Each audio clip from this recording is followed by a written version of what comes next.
everyone and welcome. My name is Kudzie Mapiye, and on this channel I do videos about my life living here in Zimbabwe, and I've also recently moved back from Australia after living there for 17 years. So I share my journey on this channel. In today's video I'm going to be talking about how to live a comfortable off-grid life in rural Zimbabwe. For those of you who may not know or who are new to this channel, I live in a rural area on a farm, and I just want to talk to you today about how you can make your life comfortable off-grid. And off-grid, I mean not relying on any services. That's electricity, water, garbage collection, the works. And that's usually the life in the village. But before we get started in today's video, I just want to share some very exciting news with you all. I'm going to be introducing some member-only videos on this channel starting from next week. So I will still do my regular videos as usual, which are free, but I'll also include some paid member-only videos. And I have so much that I want to share about my journey here in Zimbabwe. And I was just thinking, like, these will be like conversations I will have with my best friend. You know, when you call your friend on the phone and you're like, you know what, you'll not believe what happened to me today. Those are the kind of videos that I'm going to be filming as member only paid videos. And those are for those people who are loyal subscribers, or those people who are willing to pay a little bit extra to hear a way more detailed discussion about my journey and the challenges and the exciting things and the works that I've been experiencing here in Zimbabwe. So please look forward to receiving those videos. I'm very excited. I've got a list of things I'm dying to share with you guys. And the thing about member only videos is you subscribe. It's a monthly subscription at a very low cost, and you can unsubscribe at any time. So there is no obligation to keep subscribed. You can subscribe for a month and then unsubscribe the next month. It is totally up to you. So look forward to those videos starting from next week. So they'll just be like a bonus in addition to the videos that I already do on this channel, which are free. So let's get into today's video. Living an off-grid life. I think when people think of living in rural Zimbabwe, they think of, that crusty, dusty life where you're basically just on struggle street. And I can totally understand why. I remember back in the day when we used to go to the village, maybe for Christmas. And back then, the rural areas were not as developed as they are now. I remember going to the rural areas meant that you are having to give up so much, so many of your luxuries that you're used to, so many of your comforts. And even though you're having a good time seeing everyone, sometimes it could be very uncomfortable because you don't have a lot of things. And slowly it started to progress. And these days people live very comfortable lives in the rural areas because they're completely off-grid and they've got things in place to make their lives comfortable, which is what I'm going to be sharing with you today in this video. And I'm also going to be including costs, like the monetary value of adding these things into your life. If you're looking to be building in the village, moving to the village, or you just have a rural home and you're wanting to upgrade it to make it more comfortable and off-grid. The first thing that I want to talk about is electricity. If you know Zimbabwe, you know that electricity can be an issue in that electricity comes and goes, and you don't know when it's going to be coming and you don't know when it's going to be going. So one of the considerations that we made before moving to this house while we're still in Australia was, how are we going to make sure that we have electricity? And with electricity, it was so essential because we knew we were going to be homeschooling the kids. So we needed power. We just needed the kids to be comfortable. They've never experienced power cuts. So if we're going to be introducing them to that, they were not going to be very happy. So we decided to invest in a solar system. And the solar system that we currently have here on our house at the farm is a 6 kilowatt system, which has three 48 voltage batteries. I'm just looking to my notes to make sure I've got accurate information. So it's 6 kilowatt solar system with 3 batteries, and each battery is 48 volts. So the thing that I have learned about solar is not only about the panels that you have on the roof, but also about the batteries, because how it works is the amount of power that you are generating from your solar panels needs to be stored somewhere. Otherwise, you're only using that power as long as you're generating, like as long as the sun is out, which is when you generate the most power.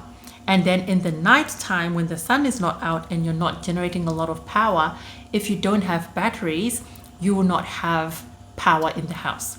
So that's how it works. The batteries store up the power that you're generating from your panels. And we decided to get 3 batteries because we needed a lot of storage for that power so that it powers everything, even if we don't have electricity. The cost of that solar system with the 3 batteries was $5,400 US. So what it powers is it powers everything in the house. The fridge, the freezer, all the like lights in the house, the TV, electronics, including all the appliances in the kitchen, microwave, kettle, like sandwich maker, toaster, all those things. It also powers the iron. Now, if you're using iron on solar, like we don't do a big like ironing thing, like we don't iron all our clothes at once. We iron only the clothes that we're wearing for that day. And the reason for that is that irons really drain a lot of power. So in order to make sure that we have power like unlimited, we limit things like ironing. The longest power cut that we've had that I remember was close to Christmas time, around Christmas time. And I think it was just before Christmas, and we didn't have power for 9 days straight. And when I say power, I'm talking about like the connected electricity, the ZESA power. It was gone for 9 full days. And for those 9 full days, we were able to fully rely on the solar. It didn't cut not once, and it was able to power everything in the house. So that's the thing about having like batteries. The more batteries that you have, the more power you're able to store, and it's going to last you longer even if you have very long power cuts. Including the freezer was on, all the appliances, everything that we needed was powered by the solar during those 9 days of no electricity. And we didn't even notice that there was no electricity for 9 days, but but there's a little thing like in the kitchen that you can see when the power is gone. So you can just see that it's off, but nothing is affected in the house. Now the thing is, we're also connected to ZESA power, but that's almost like a backup instead of the other way around. Instead of having solar as the backup, we have the ZESA as the backup, because sometimes it goes, sometimes it comes. So we're not sure when it's going to be there. And the reason we have the ZESA power is it also helps to charge the batteries. So it charges the batteries fast, just like the panels charge the batteries, the 3 batteries. Also, when the ZESA power is on, it also helps to charge the batteries. So that's just to have extra power to charge the batteries. And the other thing that we need ZESA power for is the washing machine and the dryer. Those 2 appliances are connected to ZESA power. So those are the ones that we only use when there is ZESA power. If we don't have that electricity, we hand wash the clothes and air dry them like on the line, on the washing line outside. But if there's not, then we can use those appliances. Those are the only 2 appliances that we don't use on the solar. So that's the good thing about having solar power. You can be assured that you always have electricity, and you're never going to have those inconveniences. Another important thing, again, because we knew we wanted to homeschool the kids, they're learning online, and we wanted to be able to do like streaming of like some TV channels. We wanted to be able to go onto the internet unlimited. So we got Starlink internet, which is like satellite internet, and Starlink is very reliable. Like I know here in Zimbabwe, when we were in Australia, we didn't use Starlink. We just used, the cable internet. But here in Zimbabwe, we use Starlink, and the cost of Starlink per month is $160 US dollars for unlimited internet for the whole month. And let me tell you, it is very reliable, it is very good, it is very fast. And that's one thing that I'm really, really happy that we did, was to get the Starlink, because it's really, really efficient. It is really good and it's really reliable. So if you're looking to move to Zimbabwe, if you're already in Zimbabwe, you're looking for fast, reliable internet connection, I would highly, highly recommend Starlink. And then now on to water. Now, if there's one thing that you know is essential, it is water. And for me personally, I would rather not have electricity but have water, because not having water is just something that is very, very inconvenient. Everything that you do, like you need to use water to bath, to cook, for drinking. And if you've got young kids, you know that you need to have water on tap. Like it needs to be available all day, every day. So when we moved onto the farm, as I've already shared previously on my channel, we moved onto the farm that my in-laws stay on, and we built here. So there were already some boreholes on this property, so we didn't drill the boreholes here. So I don't have the cost of that, and even if I had it, if they were done like many years ago, that cost would have probably changed. So I didn't want to give you misleading figures. So I'm not sure how much the cost of a borehole will be right now, but what we did do is to install some pipes to get the borehole water into the house. And the cost of that, like plumbing to get the water to come into the house, was $200 US dollars. And we also needed a booster pump. So the booster pump helps the borehole water to pump with a lot of pressure into the house. So just to give you an idea, before we installed the booster pump, we were getting borehole water into the house, but the pressure was very low. And if you've got low pressure, you know that those showers are not fun. It's literally a little trickle on your head. So we wanted to have very good pressure in the house, so you can have nice showers. Like anytime you open the water, it comes out with a lot of pressure. So installed a booster pump, and the cost of that booster pump was $70, 70 US dollars. And that booster pump is powered by electricity, so it's powered by the solar. So you need, whenever you install a booster pump, it needs to be powered either by ZESA or by solar. So ours is powered by solar, to make sure that even if there's no electricity, like the ZESA electricity, we can still have water with a lot of pressure into the house. And that booster pump is 0.75 horsepower, in case you want to know, or in case you want to install a booster pump on your property to make sure that you have a lot of power. That 0.75 horsepower one is able to pump the water with very good pressure into the house, to the whole entire house. And also the pump, the borehole pump that we use for the borehole, because we had to replace that one when we came, it's also 0.75 horsepower. So in case you wanted to know the amount of horsepower you need for your pumps, because they vary like in terms of sizes and horsepower and everything. So those are the ones that we got, and for the size of this house, it's adequate to pump water throughout the whole house every day, anytime. The next thing is hot water. One thing about me is I do not enjoy cold showers or cold baths. Like, unless it is extremely hot. Even when it's hot, most times I take hot showers. So one thing that was really, really important for us to do was to have a hot water system. And while we were in Australia, our hot water system was gas. We had a gas hot water system, and we really, really enjoyed that gas hot water system. So when we moved here on the farm in Zimbabwe, we said we want to get a gas hot water system as well.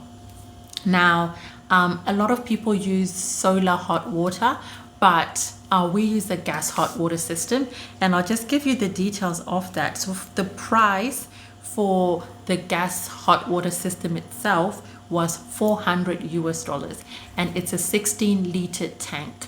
And the good thing about the gas hot water system, it only pumps as needed. So when you switch on hot water, that's when it starts pumping. So if you don't have it on, like it's not like your gas is not being used up. And we just have a gas bottle connected to that, you know, one of those bigger ones. Those are the ones that we have connected to that hot water system. So whenever the gas is low, you just need to change the gas tank to make sure that you have hot water. So we use gas for the hot water system, 16 liters, 16-liter geyser, and we also use gas for cooking. We use gas for our stove. So we always have 3 gas tanks in the house, one connected to the stove, one connected to the geyser, and another spare one, so that whenever another one runs out, you can just connect it without having to do without gas. So that's what we use for hot water, and we haven't had any problems with it. The water comes out piping hot, like it's really hot. And the good thing about the gas hot water system, I'm not sure about how the solar hot water systems work because I haven't used one. With the gas hot water system, we have it installed inside the house in the laundry room, and it has these dials, so you can actually turn it to, you can adjust the temperature. You can make it like really hot or not so hot, and you can turn it to winter mode, which is super hot, or you can turn it to summer mode, which is not hot. So what we do with our hot water is when the kids are taking a shower, we turn it to summer mode, which is not very hot. So the good thing about that is the kids are not going to burn themselves in the shower, because my son takes showers. My daughter is not yet taking showers, but my son does. And when he's showering, we want to make sure that he doesn't get burnt in the shower. So we turn it to a temperature that even if he turns it to the hottest temperature, it's still not that hot. But when like we're using it for us, or you want to run a bath, a really hot bath, we just turn it to winter mode, and then it gets really hot. So that's another safety measure that you can use if you've got kids, or if you've got like older people in the house or something like that, and you don't want people to burn themselves while they're taking showers. Because when water is really hot and you've got kids, it's really easy for them, especially with the shower thingy, like the temperature thing for the water, whatever the technical term is, they can just put it to one side and the water comes out very hot and they can get a burn. So you can easily adjust that by just turning a dial when your kids are having a shower. So that's it about the gas hot water system. I know like the most popular thing that I found in Zimbabwe is solar hot water. Almost every house with solar, also a solar geyser on top of the roof. So that's the most common thing that other people use.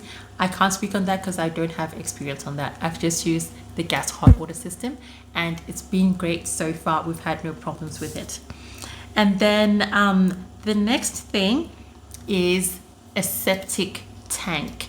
Now, if you don't have services, like you don't have sewer lines in the village, like on farms, you don't have sewer lines, you have to dig your own septic tank that gets all your human waste in a tank that's like biodegradable or something. They built it in such a way that, it just gets rid of all your waste.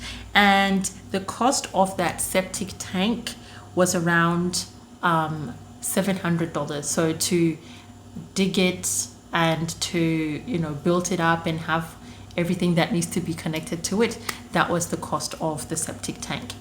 And then the last thing, in order to be completely off grid, not rely on services, is garbage collection. Whew. One thing I don't enjoy about driving in Harare, in the main city, is there is so much garbage. I feel like people have just gotten into the habit of just putting rubbish everywhere. Like they're not holding on to their rubbish till they get to a bin. They just throw, like, whether it's like a takeaway box or, you know, a bottle of juice, whatever it is, people just throw their rubbish everywhere. And that's one thing that absolutely annoys me. I hate rubbish. And in a rural area, you don't have rubbish collection. You don't have that garbage truck that comes once a week or whatever to collect all your rubbish. So what we do is we dig a rubbish pit. So for all the houses on this farm, every house has its own garbage pit. So this house has its own garbage pit. So the garbage pit basically is just a hole, like a pit in the ground, and ours is about 1.5 meters deep. So you just dig it, and the cost of that is very minimal. I think we paid someone maybe around about like less than $20 to dig that pit, and you put all your rubbish in there. So all your waste from, you know, the kitchen and all that, even your plastics, whatever it is, we just put it all in that rubbish pit, and we burn it like once a week, sometimes twice a week, depending on what we've thrown in there and how much rubbish there is. Sometimes when there's a lot of people, there's a lot of rubbish, and you burn it more regularly, or every 2 weeks if there's not that much rubbish. But the good thing is you just burn it, and all the rubbish like just kind of shrinks because it's all burnt up. So it doesn't produce a smell. It doesn't smell on the property. It's really easy to use because we just have like waste bins inside the house, and every day we just tie up the waste bins when they're full, and we take them to the rubbish pit, and then we put them in there, and you just burn it as required. So at least once a week or twice a week. I think we usually burn ours like at least once a week. So a rubbish pit is very, very essential. Make sure that your house, your yard is kept clean. So we burn like all the rubbish from inside the house.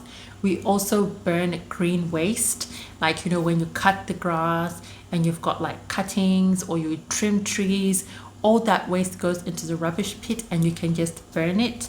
And then that means that you don't have to keep digging a new pit, because once you burn it, the rubbish goes down, and you can keep reusing and reusing and reusing that pit until maybe it's full, and then you just close it and dig another one. So that's how we do our rubbish collection here on the farm. And I must say, I've been really enjoying living a life that is not reliant on services, because it just, I don't know, there's just this empowering feeling that it has, that you're not reliant on a system. And I know a lot of people who have complaints about life in Zimbabwe have a lot of complaints about the system and maybe some failures in the system. But if you've got a like off-grid life, a life where you're not relying on systems, I think you're just less frustrated. That's why a lot of times I don't relate to people's frustrations when they have frustrations with the systems, or like lack of water, lack of electricity, lack of garbage collection, because we're living an off-grid life in the village. And that's the same with a lot of people who live in the villages. They're completely off-grid, and a lot of it is not because they're very like innovative or anything like that. It's because they just didn't have a choice. They didn't have services available to them, so they just had to make do with what they had, and they just made it work and made it happen.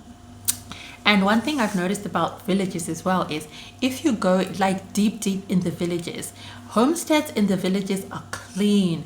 Like, you know, people wake up early in the morning and sweep the yard, and it's something that's actually like embarrassing if your yard is dirty, or if you've got rubbish around your yard, because you're supposed to wake up early in the morning and sweep your yard. And people in the villages take pride in that cleanliness. So that's why I've always admired the people in the villages and how they live their lives. And I think that people in the big cities can learn a lot from people in the villages and how they live life. And I know there's sometimes a lot of that thinking that people in the cities are more advanced and life in the city is better. But I think that vice versa. I've also lived in the cities for a very long time, so I understand life in the city. And I feel like there's a lot to be learned from village life. Like if people in the cities just could learn a thing or two about cleanliness from people in the village, and how you can still achieve cleanliness even if you're not relying on services, I think that we'll have a much cleaner city. Those are just my thoughts. But yeah, that's it. I'm just double checking that I haven't left anything out.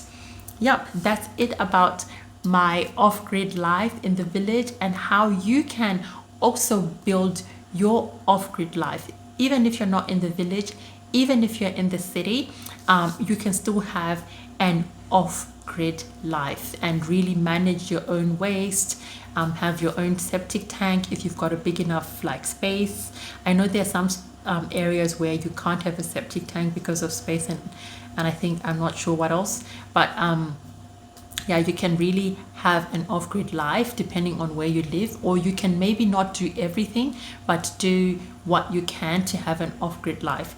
And really, I feel like for stress, it really lowers your stress because you're not worried about a lot of things. You're not frustrated by a lot of things. You're just living a more like, you know, stress-free life that's really convenient, and you have everything that you need. So I hope that you found that information helpful. I hope you've enjoyed this video, and I will see you in my next one.